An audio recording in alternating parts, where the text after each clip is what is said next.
저희들 주중에 묵상했던 말씀, 월요일부터 금요일까지 32장, 33장, 그리고 이제 신명기 4장 이렇게 말씀을 묵상을 했었는데, 저하고 말씀 듣기 위해서 주중에 이 두란노 강론방에 올려지는 말씀을 몇 차례 읽어가지고 스토리의 흐름은 알고 강해를 듣는 게 이해에 도움이 많이 될 겁니다. 그래서 꼭 우리 예배 참석하기 전에 말씀을 읽어주시면 고맙겠습니다. 그리고 오늘은 여러 가지 이제 말씀을 쭉 이어나가겠는데, 제가 지금 봉독하는 말씀은 오늘 이제 말씀 중 제일 마지막에 나눌 말씀을 봉독하고 앞에서부터 쭉 강해하도록 합니다.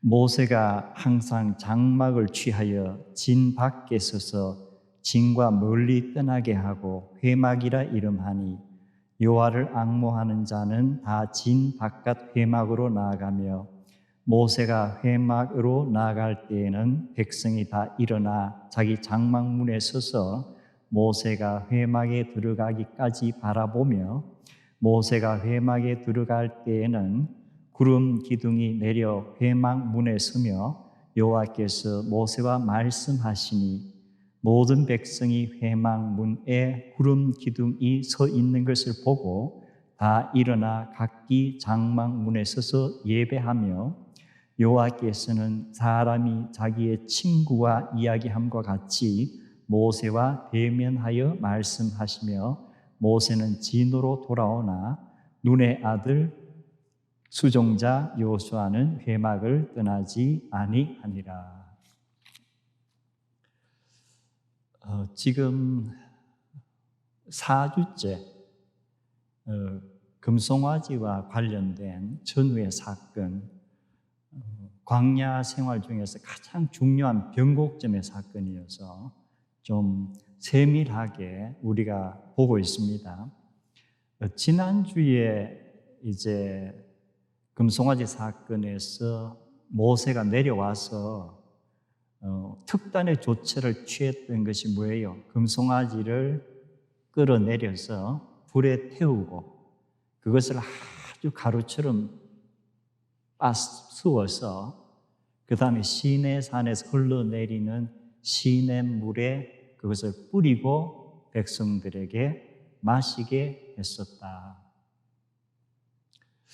제가 최근에 읽은 그 자료 중에서 이 내용과 직접 관계가 되는 건 아닌데 얼마나 잘게 부수었을까, 이 가루가. 영어 성경에는 그냥 dust라고 이렇게 번역이 되어 있어요. 그래서 우리가 그 미세먼지 같은 것인가? 그런데 제가 이래 떠오르는 생각이, 여러분 그 노란 나비 또는 호랑나비 한번 잡아본 적 있어요? 그 날개를 이렇게 딱 만지다가 어떻게 나비를 날려주고 나면 내 손에 뭐가 묻죠? 가루가. 그 가루는 굉장히 세밀한 가루예요. 눈에 보이지만. 그래서 만약에 기술적으로 이 모세가 그 금가루나 이런 걸 그렇게 잘게 만약에 갈 수 있었다면은, 그리고 이것을 물에 뿌렸다면은, 제가 본 자료에는 만약에 그 정도의 세미한 노랑나비, 호랑나비의 그 윙에 붙어 있는 그러한 다스트 정도 같으면은 물에 이렇게 고여 있는 물 같으면 몇 시간을 떠 있을 수 있고, 흘러가는 시내 같은 며칠을 그것이 이렇게 떠 있을 수가 있다는 그런 내용의 자료예요. 그래서 그 새로운 자료를 보니까 또 이 얘기에 대해서 제 나름대로 그림이 또 더 선명해져요. 그래서 예를 들어 그 유대 백성이 장정만 60만, 거의 뭐 백만이 된다면은 그 이렇게 가서 물 마시라 할 때 얼마나 시간이 걸릴까? 하루 만에 다 마실 수 있을까? 그러면은 제가 본 자료를 만약에 도입을 해보면은 이게 한 며칠 걸려서 백성들이 마셔도 어떻게 보면은 그 가루의 흔적 같은 것이 있을 수도 있겠다. 그리고 이 맛 같은 것도 우리가 어떻게 맛이 날지 모르지만 또 하나 제가 드는 생각은 제가 아주 어릴 때 그 가창이란 곳에 약수터에 약 먹으러 한번 갔다 얘기한 적 있죠. 그때 지금부터 굉장히 오래전인데도 제 기억에 생생해요. 그리고 이렇게 바가지 같은 것으로 물을 이렇게 약수를 떠서 먹는데 그 약이 아주 짙은 갈색, 붉은색 그런 색깔도 그렇고 그 다음에 이렇게 먹으니까 얼마나 쓴지 그러니까 그 기억이 아직도 이렇게 남는 거예요. 그렇다면 백성들이 이 굉장히 심각한 상황에서 모세가 아주 화를 내고 이렇게 백성들에게 마시게 했을 때에 이 백성들에게는 이것이 굉장히 깊이 각인되지 않았을까? 어쨌든 금송아지 사건과 관련해서 그리고 또 모세가 원했던 것도 오래 좀 기억해라. 이게 뱃속에 들어가서 너희들 뭐 내장에 문제가 생긴다는 의학적인 문제가 아니고 너희들 잘못을 정말 기억해라. 오래 기억해라 하는 것이었다면은 그 나름대로 효과가 있지 않았을까. 이제 모세가 그러한 특단의 조치를 취하고 나서 그 다음에 한 것이 일단 책임자에 대해서 좀 추궁을 하고 여기에 대해서 적절한 조치를 취해야 되겠다. 그래서 제1 조사 대상자가 누구예요? 아론이란 말이에요. 그래서 우리가 출애굽기 32장을 보면은 모세가 아론에게 이 백성이 당신에게 어떻게 하였기에 이런 일을 했습니까? 우리가 지금까지 이 아론이 우리의 어떤 판단에는 너무 나약한 것 같고 이 어떤 백성을 이끌 만한 그런 지도자의 자질이 없는 것 같이 보일 때가 많아요. 특히 금송아지 사건을 보면은. 하지만 과연 아론이 항상 이랬을까? 꼭히 그렇지는 않았던 것 같은데. 그리고 제가 지난 주일에도 아론 나름대로 처음부터 막 와서 요구하니까 들어주었다기보다는 처음에 좀 거절을 했을 것이다. 아마 모세도 역시 그렇게 생각을 했던 것 같아요. 그래서 백성들이 도대체 형님에게 와서 어떤 짓을 했기에 와서 그냥 설득을 하더냐 아니면 협박을 하더냐 아니면 우리 말을 안 들어주면은 당신도 죽이겠다고 이렇게 어떤 살해의 위협까지 느꼈느냐 어쨌든 조사를 해봐야 되겠다 이런 심정이었던 것 같아요. 그래서 모세가 이렇게 물으니까 아론이 하는 대답이 뭐였어요? 우리가 이 백성들 잘 알잖아요. 막 거기까지는 괜찮은 것 같아요. 목이 뻣뻣하다. 막 여기까지도 괜찮은 것 같아요. 그런데 아론을 보고 우리가 실망한 것이 어디에서예요? 마지막에 그냥 여기까지 이렇게 딱 멈췄으면 체면은 그래도 어느 정도 차렸을 것 같은데 그 다음에 하는 이 얘기가 이게 완전히 신화 같은 이 얘기를 하는 거 아니에요. 금부지 가지고 오라 그래서 갖고 왔길래 불에 푹 집어 던졌더니 송아지가 탁 튀어나왔다. 이게 밴딩머신에 뭐 주문한 거 눌러서 나오는 것도 아니고 이건 너무 어처구니가 없는 이 얘기 아니에요. 그래서 우리가 면밀히 보면은 모세가 들어봐도 너무 어처구니 없었던지 그에 대해서는 아무 대꾸를 안 해요.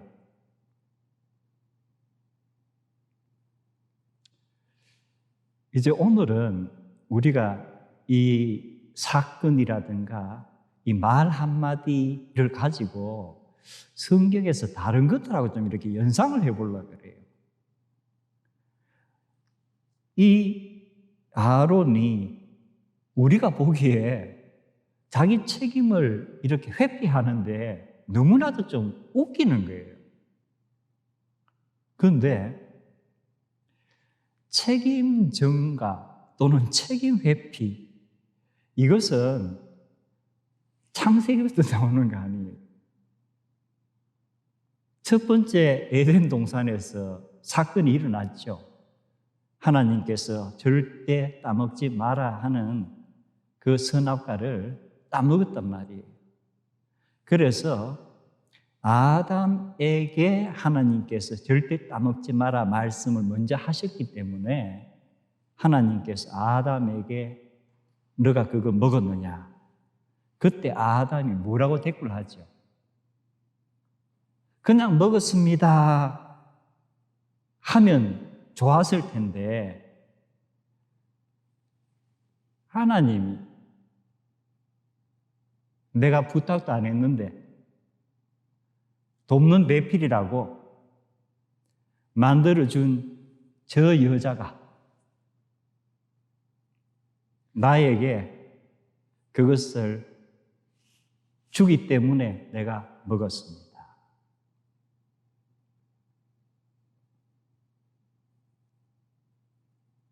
이 자기의 잘못을 인정하는 거예요.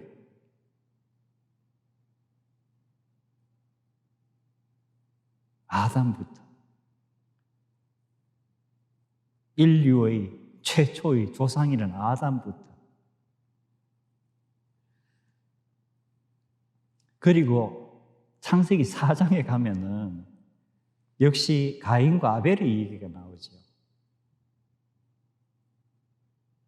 역시 사건이 일어나고 하나님께서 아벨이 어디 있느냐? 그때 가인이 하는 이 얘기가 뭐예요? 내가 몰라요. Am I my brother's keeper? 내가 이 땅에 태어나서 내 동생 계속 지키는 일을 하려고 내가 태어난 거 아닙니다.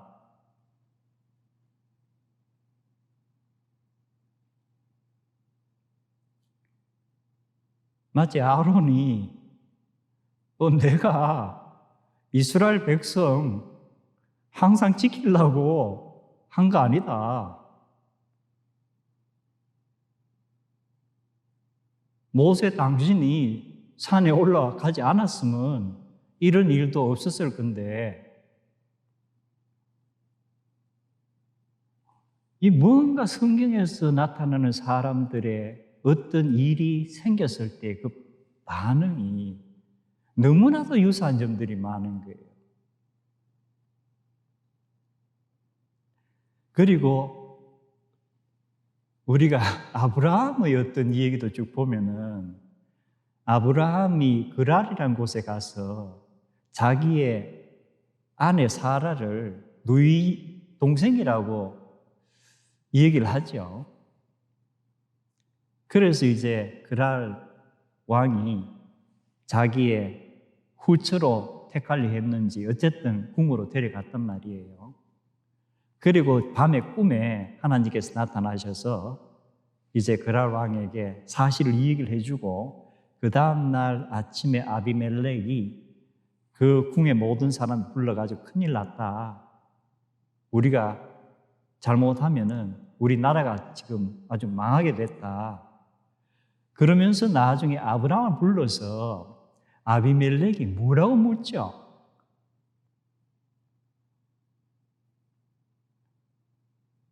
당신이 어찌하여 나하고 우리 나라가 잘못해서 완전히 망하게 하려고 했느냐? 당신 도대체 무슨 마음으로 그런 짓을 했느냐? 그때 아브라함이 하는 답이 뭐예요? 그냥 내가 겁이 났다 하면 될 건데 뭐라 그러죠? 이 땅에 와보니 이 땅 사람들은 하나님을 두려워하지 않는 것 같아서 그래서 나를 죽일까 염려가 돼서 그런 말을 했다. 그리고 사실 또 내 이복 동생이기도 하다. 역시 여기도 보면은 이 아브라함의 태도나 아론의 태도가 정말 한 민족을 이제 완전히 망가뜨리는 그런 일을 벌여놓고도 그냥 자기 변명만 하는 거예요. 그래서 우리는 어떤 일이 터졌을 때 그 상황에서 내 책임에 대해서 솔직하게 내가 잘못했다 하느냐 아니면은 나도 모르게 나를 디펜드하기 위해서 이상한 익스큐스를 만들어내는가. 저도 그런 일이 있었을지 몰라요. 그리고 저 기억에도 어떤 일이 생겼을 때에 그게 관련된 사람들이 내가 전혀 예측하지 않았던 반응을 보이는 경우들이 종종 있었어요. 그래서 보면은 아담의 반응, 그리고 가인의 반응, 아브라함의 반응, 오늘 아론의 반응들이 어떻게 보면은 자기 자신의 체면을 유지하고 어쨌든 자기의 책임을 회피하고자 하는 인간의 본성인가?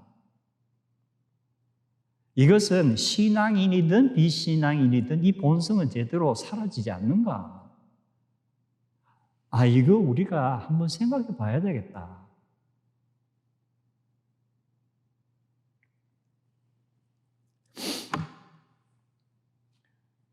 그런데 우리가 이번 주 중에 쭉 읽고 있는 출애굽기에는 언급이 안 돼 있지만 나중에 신명기에 다시 모세가 연설하면서 마지막에 언급하는 걸 보면은 출애굽기 얻는 부분이 나와요.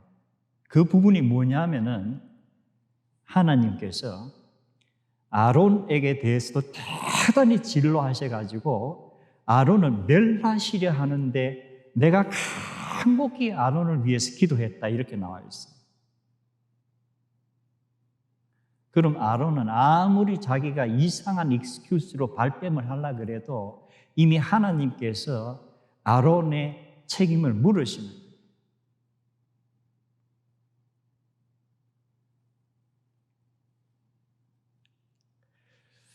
자, 그래서 역시 이제 지난 주일에 훌은 아예 여기에서 추궁의 대상이 안 됐죠. 그 이후에도 훌은 전혀 모습이 나타나지 않아요. 그래서 제가 지난주인가 그 지난주인가 아마 훌은 아론과는 달리 끝까지 백성들에게 절대 그 일은 해서 안 된다 이렇게 막다가 해를 당했을 수도 있다고 유대 학자들이 추정을 합니다.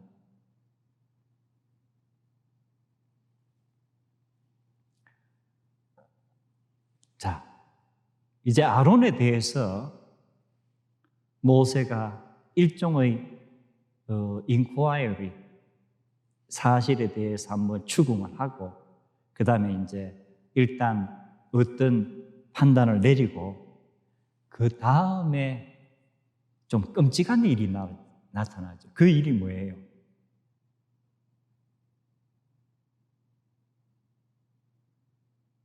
이제 모세가 그냥 금신상 가루를 만들어서 물에 풀어서 백성에게 먹이고 아론 추궁하고 이것으로 끝날 일이 아닌 것 같아요.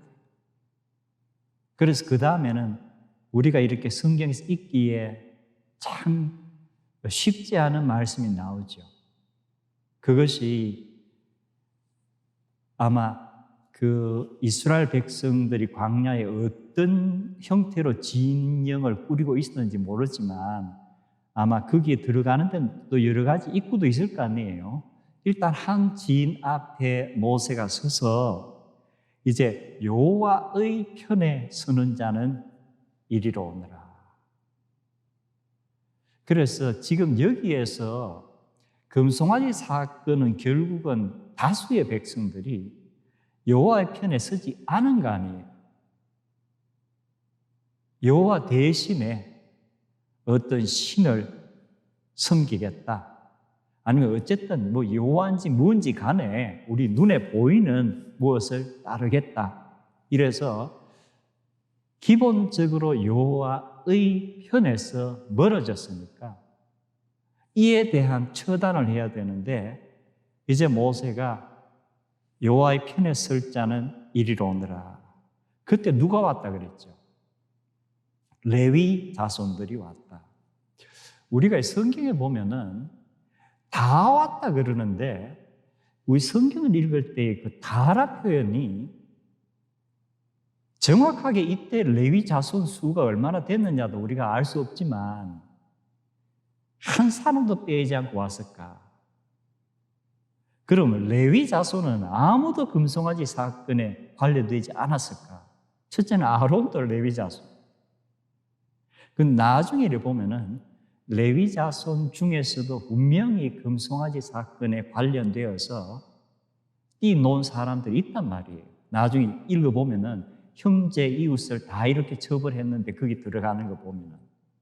그래서 이 성경에서 다라는 표현이 꼭 우리가 말하는 한 사람도 빼지 않고라는 뜻보다는 the greater part, 다수의 이렇게 보는 게 좋아요. 우리 누가복음을 읽어봐도 그 세례 요한이 요한강에서 이렇게 세례를 베푸는데 온 예루살렘이 다 나왔다, 유대가 다 나왔다, 다 하는 표현이 강조라든가 이런 거지. 그게 사람 수 다 체크해가지고 한 사람도 빠짐없이라는 의미는 아닐 거예요. 그래서 이제 레위 사람들이 일단 칼을 떼서 자, 이걸 보면은 지금까지 이제 가루 물에 타서 마시게 하고 그 다음에 아론에 대해서 추궁을 하고 이렇게 하는데도 자기의 잘못을 이거 정말 우리가 잘못했는가 보다 뉘우치는 사람도 있었을 것이고 아직까지도 분명히 반성이 없는 사람들이 있었던가 봐요.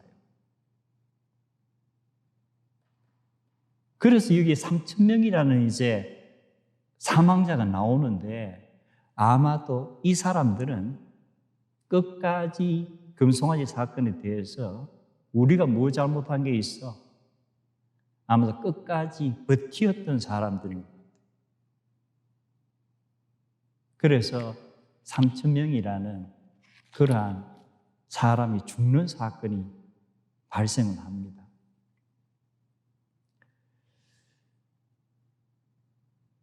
그런데 이 사건은 우리가 읽어보면은 오늘날 우리의 어떤 인권이라든가 생명의 존중에 우리가 많이 이제 생각을 하고 있는데 상당히 다루기가 힘든 사건이에요.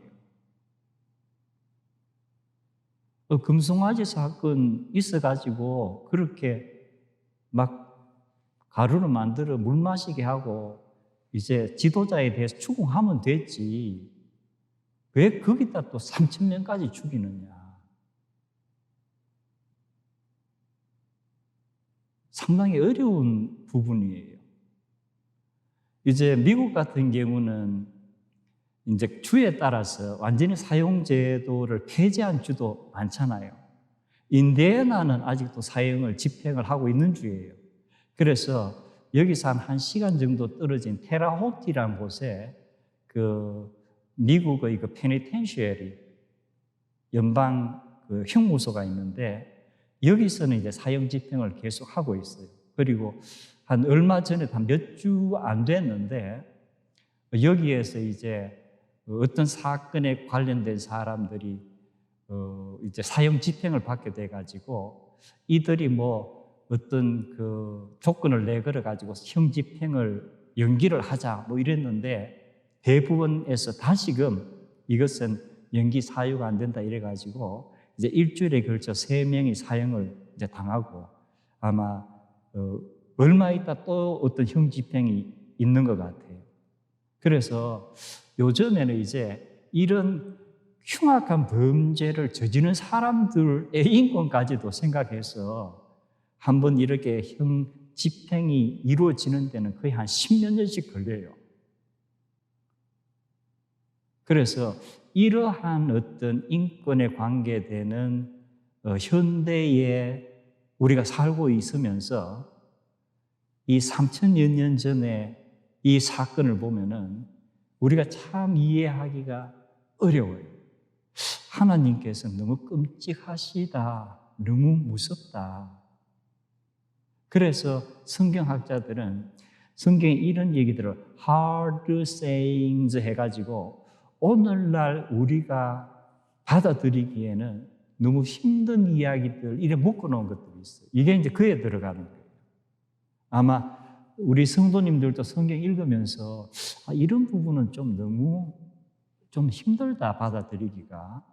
그리고 또 이 모세가 하는 말 중에서도 이렇게 보면은 오늘 여호와께 헌신을 한다. 결국은 이 레위 사람들이 모여가지고 칼을 빼서 이제 동조 또는 같은 레위 지파 사람도 아마 죽임을 당하는 것 같은데 이것에 대해서 헌신을 하는 것이다. 이런 표현이 우리가 받아들이기에 참 부담스러운 표현이에요.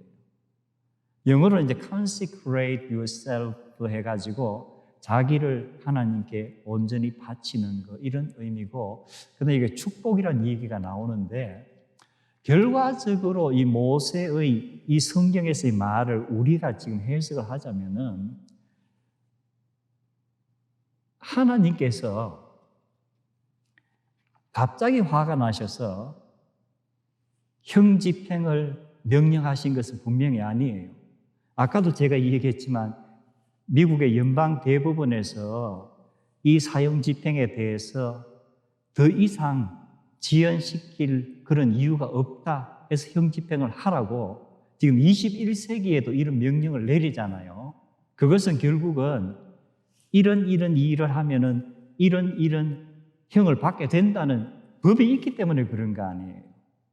그런데 우리가 출애굽기를 쭉 보면은 금송아지 사건이 있기 전에 아주 명백하게 이제 모세가 언약서에 다 받아 기록했다 그랬죠.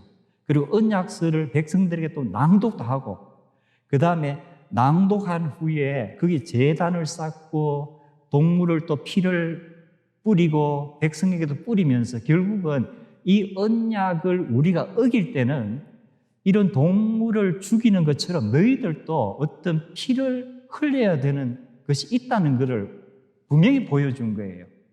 그래서 우리가 출애굽기 22장을 보면은 여호와 외에 다른 신에게 제사 드리는 자는 다 멸하리라 하는 이것이 그 당시에는 딱 정해진 하나의 형법이에요. 그래서 우리가 지금 볼 때는 너무 잔인하다, 너무 갑자기 왜 이러지 싶지만 모세가 볼 때는 뭐예요?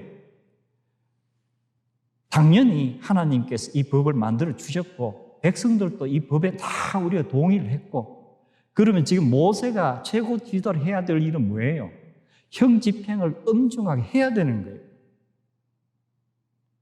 자기들 그게 좋았겠어요?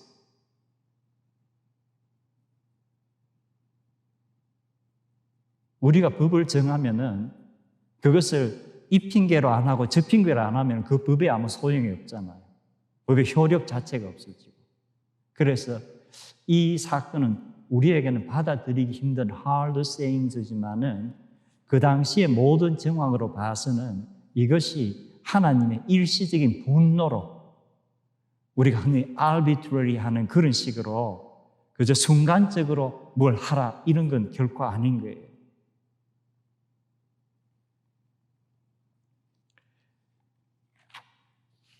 그런데 역시 여기에서 또 하나 중요한 것이 이스라엘 전체 역사에 있어서 금송아지 사건과 관련해서 지금 레위 자손들이 모세의 부름을 받고 하나님의 편에 서서 헌신하면서 이러한 동족에게 이제 어떻게 보면 형을 집행하는 상당히 하기 힘든 일을 일단 하는데, 이것이 굉장히 중요한 의미가 있는 것이,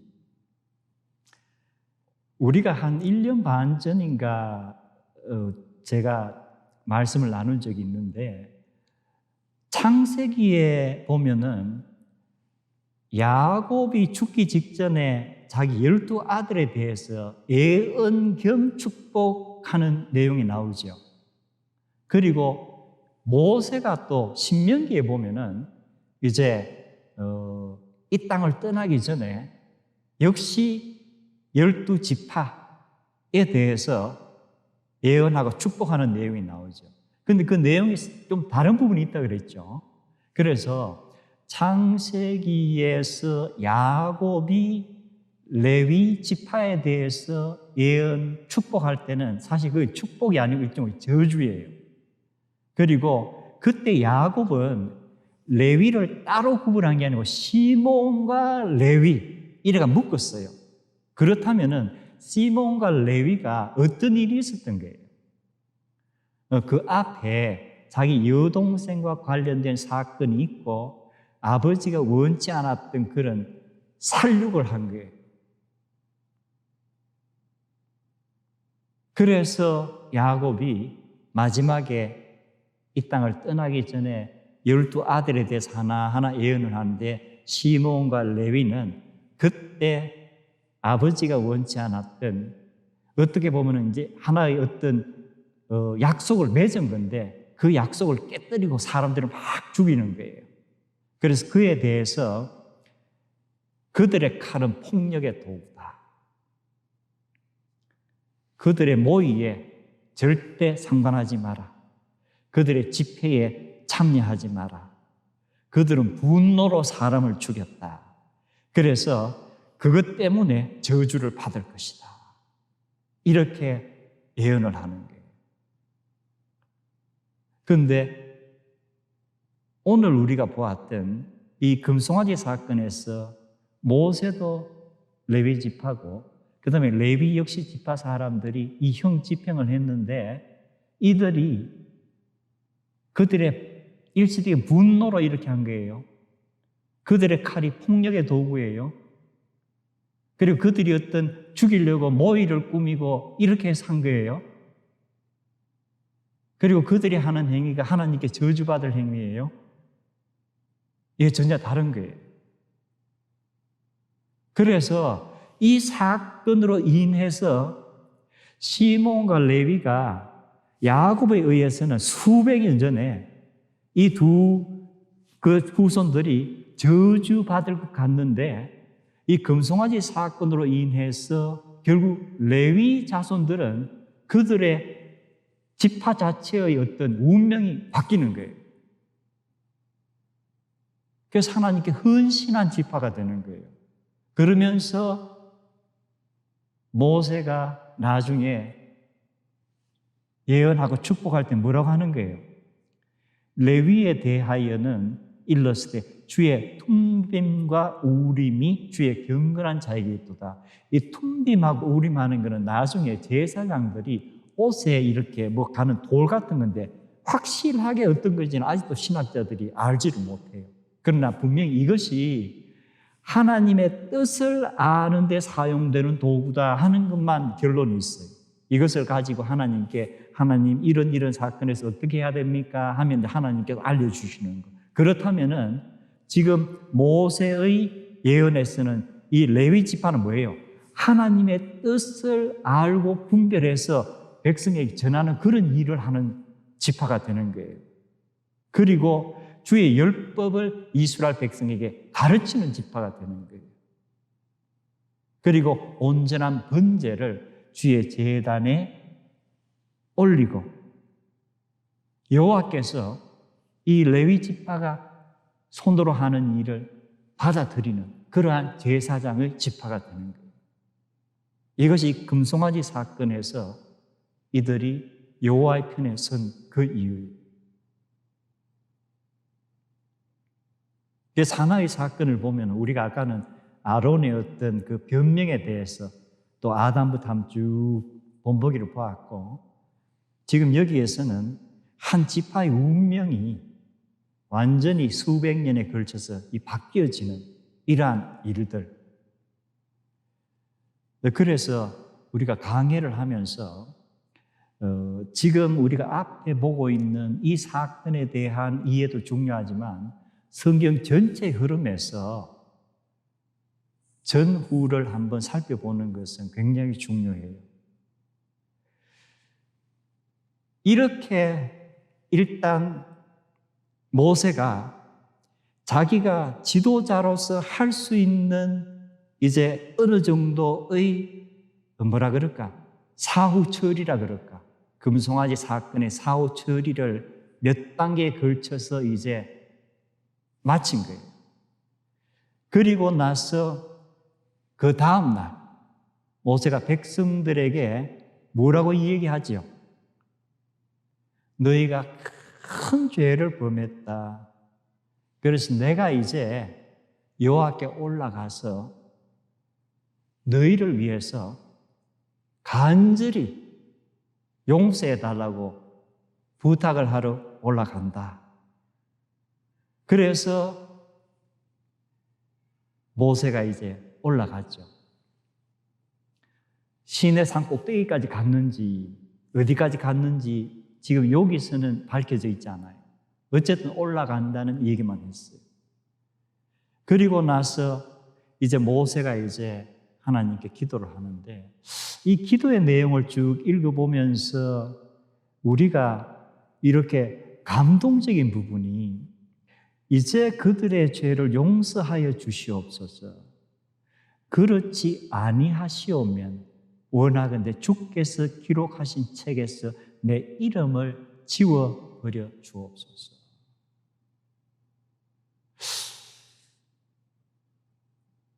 우리가 지도자란 이 얘기를 하긴 하지만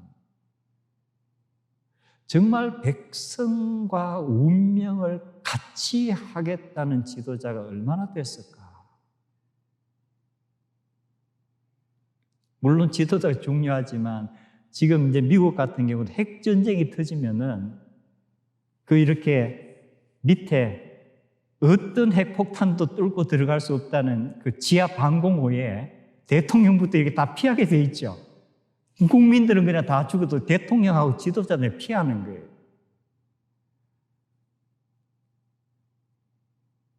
그런데 이 모세의 지도자의 그 모습은 백성이 죽으면 내가 살 이유가 없습니다. 하나님께서 이 백성 잘못했지만 용서해 주시지 않는다면은 나 혼자 살아서 무엇 하겠습니까? 나도 생명책에서 지워 주시옵소서.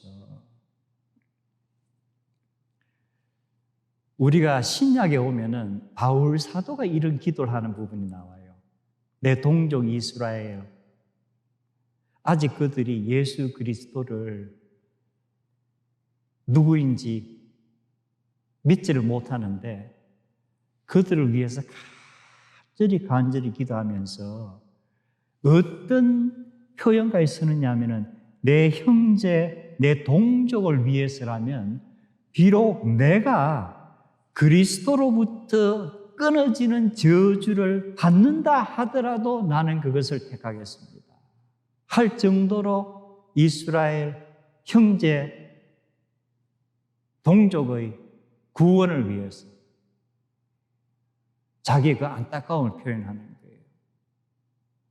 그래서 모세라든가 바울 사도와 같은, 사실 저 같은 사람은 이런 말씀 읽으면은 너무 이렇게 찔림이 많아요.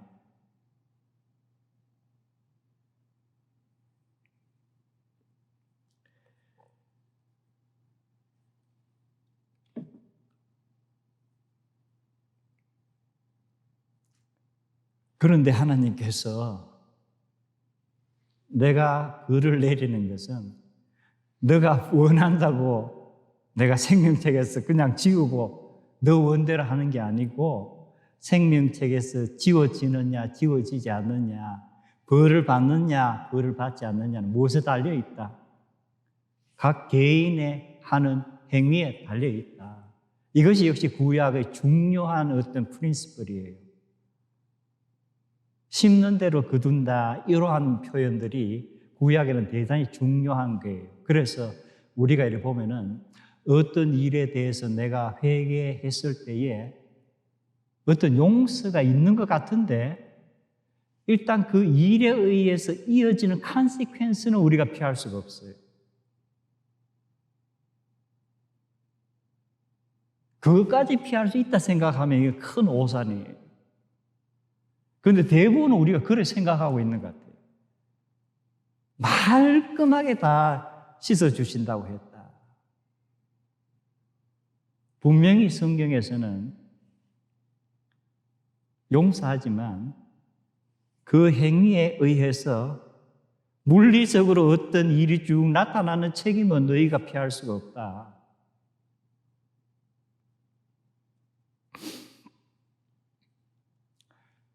그리고 나서 이제 모세와 여호와 하나님 간에 일종의 이 밀당이라고 그럴까? 우리가 여러분 줄 당기기 해봤어요?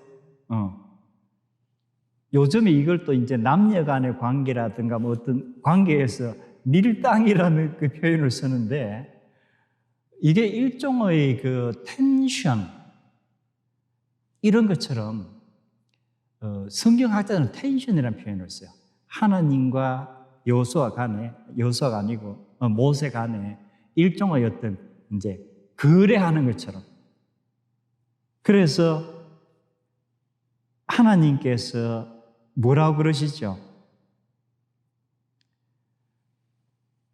내가 한 약속은 지킨다. 그 약속이 뭐예요? 약속의 땅에 들어가게 해준다. 그래서 나는 약속을 지키니까 너를 또한 지도자로 세웠으니까 모세 너가 이 백성을 데리고 가나안 땅으로 들어가거라. 그리고 또 내가 사자를 앞에 보내어준다. 그런데 모세가 그 말 듣고 감사합니다 했습니까? 그렇게 하지 않은 거예요. 하나님이 함께 가시지 않으면 의미가 없다.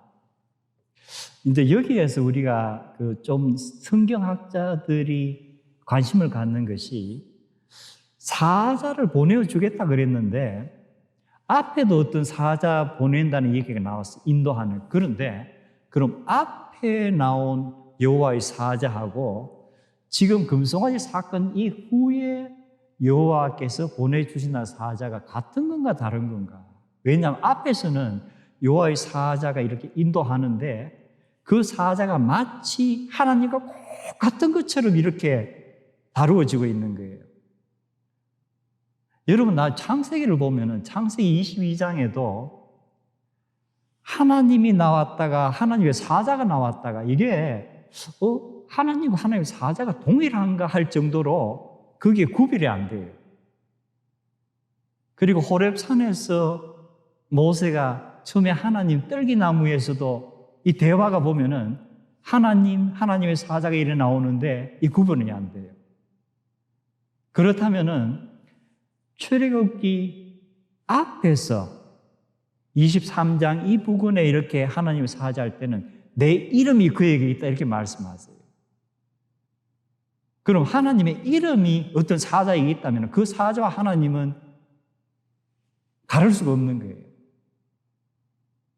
그래서 이제 어떤 신약 성경학자들은 이 앞에 있는 이 사자는 성부, 성자, 성령이 지금만 있는 게 아니고 태초부터 계셨다면은 성자 예수님의 구약에서의 모습이다라고 주장하는 분도 있어요. 이것은 그냥 하나의 주장이니까. 어쨌든 간에 차이는 앞에는 내 이름이 그에게 있다 해서 이 사자와 하나님은 정말 동일한 것으로 취급이 되는데 지금 33장에서 하나님께서 내가 사자를 보내준다. 그러나 나는 가지 않겠다 했을 때 뭐예요?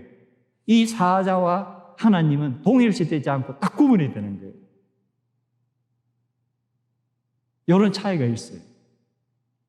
그러다 이제 모세가 들어보니까, 약속의 땅에도 가고 다 하지만 하나님이 계시지 않으면 이건 쭉정이밖에 아니네.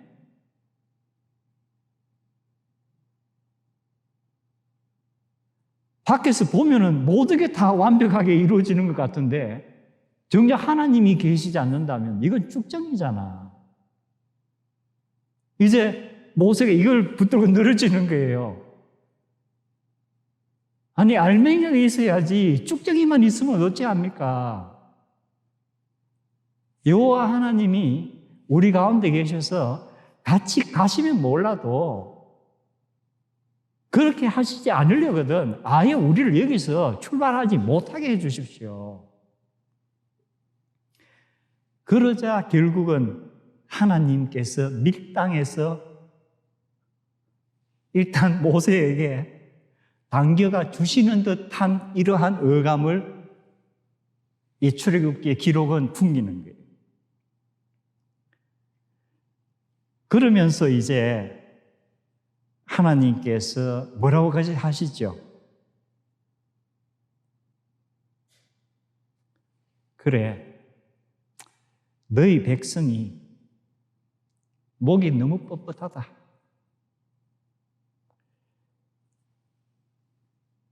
치장을 많이 하는구나. 몸에서 뭐를 해라 그러죠? 장신구를 다 떼내라. 몸에서 장신구를 떼내라.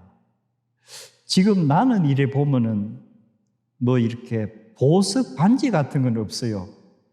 시계 이건 월마트에서 한 10몇 불 주고 산 거고 이것밖에 없단 말이에요.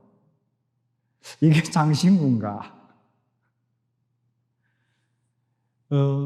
근데 여러분 내셔널 지오그래픽 하는 잡지가 지금 이제 그 채널도 있고 이런데 전 세계의 여러 가지 이제 과학적인 그 특히 사진 같은 거 많이 담고 굉장히 이렇게 좀 학술에 해당하는 그러면서도 대중에게 많이 보여지는 그 잡지인데 이제 그런데 보면 이따금씩 아프리카의 어떤 종족들, 부족들의 사진들이 많이 나와요.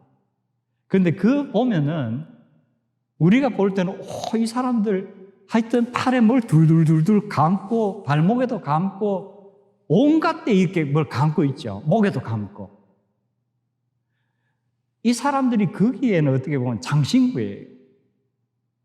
그리고 이 사람들에게서 이 장신구의 역할이 과연 무언가 우리가 알 수는 없지만 이게 19세기, 20세기의 그 어떤 아프리카의 부족만의 그것이 아니고 지금 우리가 이 얘기하는 약 3,000여 년 전에 그 기록들을 쭉 역사학자들의 기록들을 보면은 이때의 이런 장신구들이 특히 남성들이 많이 하는 거예요.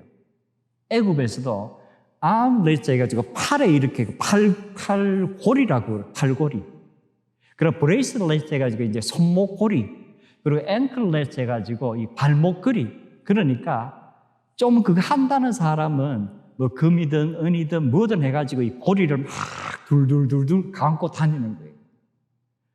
그래서 이러한 문화권에서 이스라엘도 400여 년을 같이 살았잖아요. 그러니까 이스라엘 사람들에게도 어떻게 보면 몸에 뭘 이렇게 감는 것이 아주 자연스러워진 거예요. 특히 남성들에게. 그래서 이걸 이제 감고 있었단 말이에요. 아까 여성들에게는 여러 가지 뭐 금귀걸이 이런 거 있다가 금송아지 만드는데 많이 없어졌죠. 그래서 보면은 첫 번째 여호와 하나님께서 장신구를 다 떼내라 하는 것은 어떤 의미일까? 장신구를 사람들이 왜 할 것 같아요? 꼭 해야 될 것 같기 안 할까?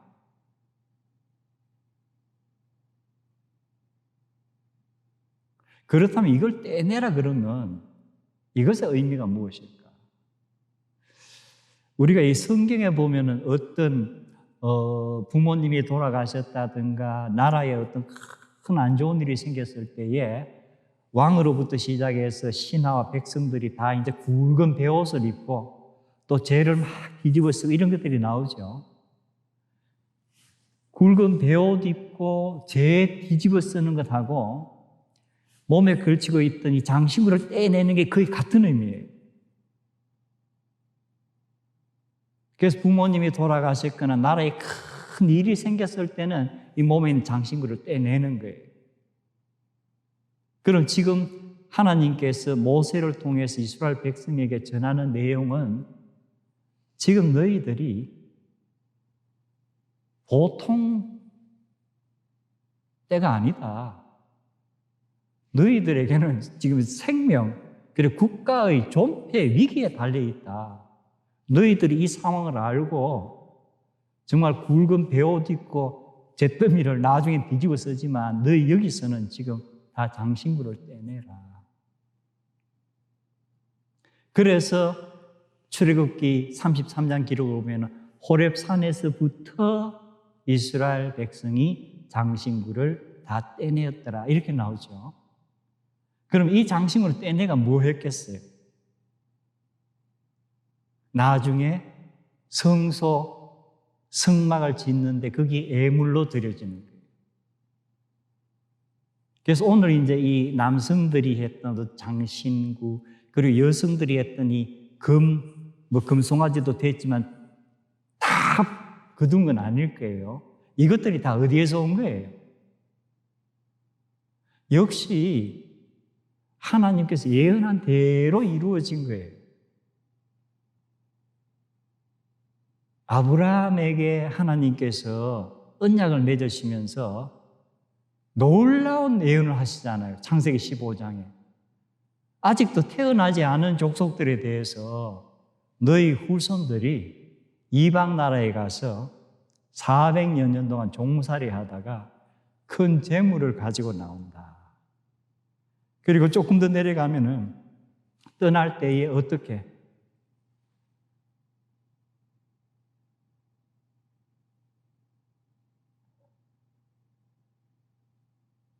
재물을 가지고 나오는데 그때는 정확하게 문제 내용을 모르는데 나중에 출애굽기에 와서 하나님께서 모세를 불러서 지도자로 보내기 전에 하시는 말씀에 보면은 이게 굉장히 더 구체적으로 나와요. 너희들이 떠날 때는 금은 폐물을 애국 사람들에게서 얻어서 나올 것이다. 이제 이것들이 그 다음에 지금 금송아지에게 들어가는 금은 폐물, 그리고 지금 여기 장신구들 이렇게 결국은 다 하나님의 성소에 바쳐져야 좋았는데 일부는 금송아지 만드는 일에 바쳐져서 가루로 뿌려져 버리고 나머지가 이제 하나님의 성소를 앞으로 만드는 일에 이게 사용되는 거예요. 그래서 어떻게 보면은 죄에 대한 깊은 회개를 하면서 그에 의해서 나오는 것들이 하나님의 성소에 쓰여지는 거예요. 그러나 먼저 회개가 있어야 된다. 그리고 이제 오늘 마지막으로 제가 처음 시작하면서 읽었던 그 본문이에요. 그래서 오늘도 이렇게 단계를 보면 금송아지라는 사건이 터지고 이제 모세가 몇 가지 조처를 취했죠. 전 백성들에게 이 금송아지를 갈아서 물을 마시게 하고 그 다음 지도자 아론에 대해서 심한 추궁을 하고 그 다음에도 계속 회개하지 않고 끝까지 버티는 약 3,000명에 대해서 형 집행을 이루고 그리고 나서 전 백성에게 어떻게 보면 이제 국가 모닝 데이라 그럴까? 전 국민이 다 지금 이제 울고 땅을 치고 회개해야 될 때다. 요렇게 이제 아까 장신구 떼내는 부분부터. 그리고 그 다음에 이어지는 것이 이제 모세가 하는 행동인데 굉장히 의미가 있는 것 같아요. 아마도 이렇게 진영이 쭉 장막을 쳤는데 아마 모세의 장막이 좀 중앙에 안 있었겠어요. 그런데 여기 중앙에 있던 어떤 장막을 모세가 그냥 장막이 하나만 있었는지 엑스트라가 있었는지 모르겠지만 어쨌든 그 장막 하나를 가지고 어디로 가요? 이 진영의 밖에 가서 거기다가 치는 거예요. 그리고 그 이름을 회막, 여호와 하나님과 만나는 어떤 장소, 텐트 오브 미팅이라고 이름을 붙여요. 그리고 그러면 왜 중앙에 있던 그 장막을 이 진영 밖으로 옮겼을까? 이 진영 밖에 옮겨 보니까 이 진영 밖에 여호와 하나님의 임재를 뜻하는 구름 기둥이 여기 자꾸 나타나죠. 모세가 여기 가면. 그럼 이제 백성들에게는 어떤 의미냐면은 여호와 하나님께 지금까지는 우리들 가운데 계셨다. 그런데 이 금송아지 사건으로 인해서 여호와 하나님께서 우리 가운데 거하지 못하시고 어떻게? 우리를 떠나서 밖에 있다. 그러니 백성들에게는 이제 이게 불안한 거예요. 우리 가운데 계시다가 밖으로 옮겨가셨는데 언젠가는 밖에서도 계시자고 완전히 우리를 떠나버리면 어떻게 하나.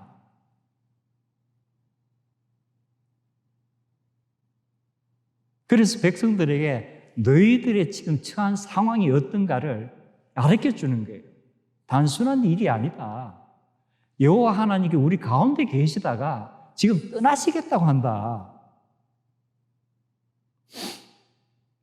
근데 어떤 성경학자들은 이 모세가 중앙에서 어떤 천막을 걷어서 저 진영 밖에 이렇게 설치를 하고 거기 이제 수시로 가서 하나님께 대화하고 기도를 하는데 이 거리가 어느 정도일까 이렇게 이제 연구하는 사람들이 있어요. 한 2,000 큐빗 정도다. 이 성경에 나와 큐빗이라는 그 어떤 길이 재는 단위가 나오죠. 이게 손가락 끝에서 팔꿈치까지예요. 이게 좀 애매모호한 게 팔이 긴 사람도 있고 짧은 사람도 있는데 뭘 기준으로 여기서 여기까지냐. 그래서 이게 오차 범위가 커요. 그런데 2,000 큐빗 하면은 대체로 3분의 2마일 정도일 것이다. 이렇게 생각을 해요. 그러니까 1km가 조금 안 되는 거. 그리고 요 거리가 나중에 신약에 가면은 안식일에 걸어갈 수 있는 거리. 그거 넘어 걸어가면은 안식일 법에 어긋나는 거예요. 역시 추정이에요. 자, 어쨌든 간에 오늘 이 지금 회막을 밖에 설치하고 이제 모세가 거기에 가서 기도를 하고 모세가 이제 뭐 나팔 불고 내가 거기 간다 하고 알리고 간 것 같지는 않은데도 이제 백성들이 긴장을 해가지고 있다가 모세가 일단은 일어나서 이제 가면은 다 백성들이 자기 진 밖에 나와서 서는 거예요. 그리고 이제 모세가 이렇게 가면은 그걸 아주 경건한 눈으로 바라보다가 이제 모세가 자기가 밖에 쳐놓은 거기 가는데 구름 기둥이 쭉 오면 이제 여호와의 임재가 거기 있는 거예요. 그런 백성들이 거기에서 예배했다고 표현을 했어요. 그래서 모세가 마지막으로 한 것이 아까 백성들에게 전 국민이 다 함께 회개를 하고 그 다음에는 뭐예요? 하나님께 이제는 너희들이 다시금 예배하는 것을 배워야 되겠다. 그래서 모세가 이제 갈 때마다 사람들이 자기 진 밖에 나와서 경건하게 모세가 가 있는 것을 보면서 예배를 드리는 이러한 이제 훈련이 시작이 되는 거예요. 그리고 모세는 그 회막에서 이제 하나님과 대화하면서 우리가 요즘 말하면 이제 기도를 드리고 오는 거예요. 제가 이 말씀을 쭉 묵상하면서 이 떠오르는 어떤 장면이 신약의 마가복음에 가면은 예수님께서 이렇게 공생애를 쭉 하시는 일이 아주 짧게 요약되어 있는 부분에서 새벽 아직도 밝기 전에 예수께서 일어나 한적한 곳으로 가서 거기서 기도하시더라. 참, 모세가 언제 일어났는지 시간은 안 밝혀졌지만 수시로 진영 가운데서 일어나서 진 밖으로 가서 회막에서 기도했는데, 이제 예수님께서는 예수님 스스로가 성막이시잖아요. 이 성막이 이 땅에 오셔서 이제 텐트를 치시고 이 땅에서 새벽마다 하나님께 조용한 곳에서 기도를 하시더라. 그래서 결국은 이 새로운 이스라엘 백성들의 출발이 회개와 그다음 뭐로? 예배로서 다시금 회복이 되는 거예요. 예수님께서도 새벽마다 일어나셔서 기도하시면서 우리 하나님께 예배하면서 하루의 일정을 시작을 하시는 것. 그래서 우리도 지금 이 코로나로 인해서 집에서 보내는 시간이 많은데 날마다 일정한 시간을 정해서 나 개인적으로도 경건의 시간을 가지고 모세가 진영 밖에 회막에 가서 여호와 하나님께 기도하는 것처럼 예수님께서 새벽 미명에 일어나셔서 호주 땅 곳에 가서 기도하시는 것처럼 우리도 정말 귀한 시간 내어서 시작하면서 기도와 예배로서 새로운 회복을 이루는 것이 꼭 필요하지 않을까 하는 생각합니다. 그래서 제가 우리 금요 예배 찬양 시간에 많이 불렀던 찬송이 있죠. 내 기도하는 그 시간, 그때가 가장 즐겁다. 이 세상 근심 걱정에 얽매인 나를 부르사 내 진정 소원 주 앞에 낱낱이 바로 아뢰어 큰 불행 당해 슬플 때 나 위로받게 하시네. 이것이 이제 찬송 1장이에요. 1절 그리고 그 4절에 가서는 제가 오늘도 어제도 오늘도 이 찬송을 많이 불렀어요. 그래서 4절 가사 내 기도하는 그 시간 그때가 가장 즐겁다. 주 세상에서 일찍이 저 요란한 곳 피하여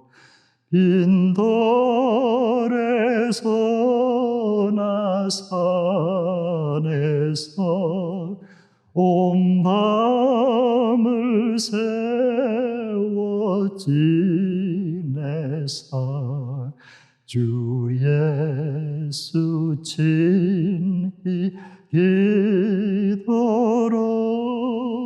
큰 본을 보여 주셨네.